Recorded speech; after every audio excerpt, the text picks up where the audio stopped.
Mondja, szia, mama! Látod, milyen szép kis ágyam van? Látod, milyen szép kis ágyam van? Igen. Igen. Mondjad, hogy bejössz, és rögtön a én ágyamba vagy. Igen ám. Igen ám. Mit szólsz a kis voltjúró szerelésemhez? Agan. Mondjad, reggel 5 órakor felébresztettem a anyát.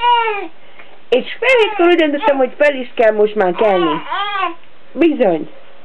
Jaj, de tudok erőlködni. Jaj, de tudok erőlködni. Igen.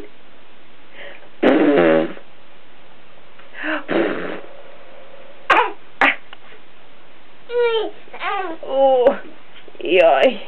Feszítsé. Feszíts be minden izmodat. Nem látják a kockás hasát neki. Nem. Nem látják a kockás hasát. Na, köszönjél el! Köszönjél el! Igen. Mondd el, szia, mama! Szia, mama!